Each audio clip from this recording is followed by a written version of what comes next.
Hi, welcome back to Storytelling with Julia Benny. Today, in this part of the session 2, we're going to be looking at some strategies to help you bring storytelling into the classroom and the comic book project. Reader's Theater. Reader's Theater is a strategy that will give your students an opportunity to develop their storytelling techniques. To begin, you'll want to select the stories for your students to perform.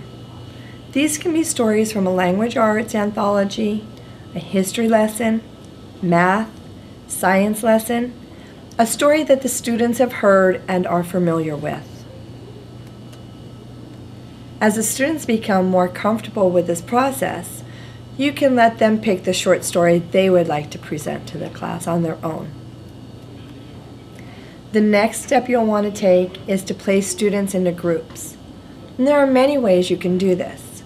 You can divide your students by the number of groups that you want by having them count to that number. So if you want 5 groups, you have the students count to 5 and then repeat again, starting with 1, counting to 5. Have all the 1s together, all the 2s, and so on. You can have your kids break into groups by the clothing items. Everyone with black shoes, everyone with white tennies, their favorite color, their birthdays, could be the month, could be the season they're in, favorite colors, favorite foods, many different ways to have the students get into groups. Whatever works in your classroom and you feel comfortable with will be just fine.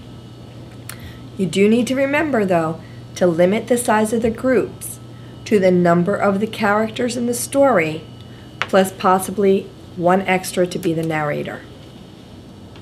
Once the students have been placed into groups, you'll need to provide copies of the story for each of the students so they can practice their fluency in storytelling techniques, such as intonation, facial expression, their gestures, pace, pitch, and volume. They want to make sure they incorporate these into their reader theater so they'll hold the audience's attention. One really big difference that I'd like to point out between reader's theater and storytelling is that it is okay for students to read the story as they present it in reader's theater, as long as you remind them to keep the copies of their stories in their laps and not blocking their face, and they're not fidgeting with them. With storytelling, you'll want to make sure that the stories are committed to memory and no text is used. As the students are in their groups and they're putting together their performance, monitor and give the groups as much or as little support as they need. They'll need to come up with roles and decide on how they will present. Remember, remind the audience to use their good listening skills and pay close attention to the presentations so they can share their observations and positive feedback with the class. This is a skill that in the beginning you will have to model, and possibly the use of sentence frames here work really well to make sure that the students know how to word their positive feedback to their class members. To help the storyteller, you may develop a rubric, something simple that just has the most key elements that you want to make sure they incorporate into their reader's theater. After the students have presented their stories to the class, have the class discuss how facial features, gestures, and intonation help them stay focused and better understand the message of the story. Close the lesson by discussing how important the storytelling elements were to their presentations and how they can incorporate those into their comic books. Facial features and gestures will show dramatically the anger or confusion or fear of the character, and it will help hold the reader's interest and make them want to know what happens next. Explain that intonation can be expressed through the word choice for captions and dialogue. The use of onomatopoeia is a very powerful tool here, as is the word art students choose to express the meaning and the emotion behind the words. After all the groups have presented and gotten feedback from the class, allow students time to reflect on their performance and the feedback, as well as the performance of the other groups, in their writing journal. Encourage students to do a quick sketch of some of the facial expressions or gestures they may want to add to their comics. Students will need multiple opportunities to practice this skill and improve. Students should be placed in groups that are fluid, so they have an opportunity to work with different classmates and not always with just their friends. In the interest of time, possibly have readers' theater just one day a week or one day a month, and assign groups in the beginning of the week, allowing students a few minutes a day to practice in class. If time doesn't permit, they can get together and practice as homework. Have students present on one special day. Before we go on to our next session, let's take a moment and focus on what we learned today. In the next module, we'll talk about story maps and partner sharing. But for now, let's reflect on Reader's Theater. Now that we've finished part 2 of this module, I'm going to go ahead and show you another video clip. I hope you sit back and relax and enjoy. Okay, today I want to tell you a story about how size isn't important in how strong you are, how people respect you.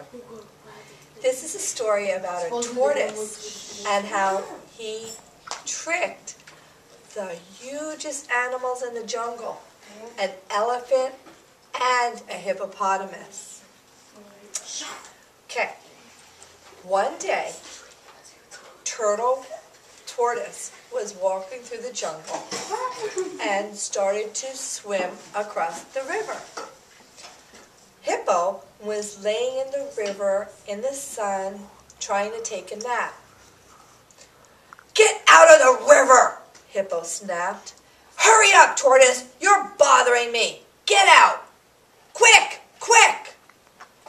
Tortoise had his feelings hurt. He got out of the water as soon as he could. This did not make him feel very happy. As soon as he got onto the land, Elephant yelled, "Tortoise, you're moving too slow. I almost stepped on you. Hurry up and get out of my way." This put Tortoise in a very bad mood. "Hey, then you have to watch where you're going then," Tortoise told Elephant. "Watch your tongue, Tortoise. I could have easily stepped on you and squished you flat." "Oh yeah? Well, we'll see about that. I challenge you to a tug of war, and you'll see how strong I am." "Ha! I love to make a fool of you," Elephant said. So Tortoise gave Elephant an end of a vine. "You take this end, and I'll take the other, and we'll pull. I'll try to pull you into the river. You try to pull me into the jungle. Okay?" Elephant laughed. "Okay." Tortoise took the other end of the vine, ran down to the river as fast as he could. "Hippo, you made me very angry, and I didn't like that. You cannot tell me to get out of the river. I challenge you to a tug of war. I will show you just how strong I am." "Ha ha ha," said Hippo. "Tug of war? Fine. I will be glad to teach you some manners." So Tortoise gave Hippo the other end of the vine and said, We'll pull until one of us give up. I'll try to pull you into the jungle, and you try to pull me into the river. As soon as you hear me yell, go, start pulling. Ha, fine, said Hippo. Tortoise went in the middle of the vine where neither the elephant or the hippo could see him, and yelled at the top of his lungs, ready, go! Elephant started to pull with all his might. Wow, he thought, Tortoise is pretty strong. Hippo started to pull his end and thought, I didn't realize Tortoise was so strong. Each of them pulled and pulled and pulled, but neither could pull the other end to them. Finally, after the hippo and elephant had been pulling the vine for a long time, they were getting very tired. Tortoise yelled, stop! The vine's gonna break! Elephant and hippo were very relieved to let go of the vine. Tortoise went to Elephant. Elephant said, I'm sorry, Tortoise. You are very strong, and from now on, you may be in my way anytime. Thank you, said Tortoise. And he turned and he ran down to the river, and Hippo said, wow, I'm sorry, Tortoise. You are very strong indeed. You may swim in the river any time, and I will not chase you out. And from that time on, Tortoise has been allowed to walk through the jungle or the river any speed he wants.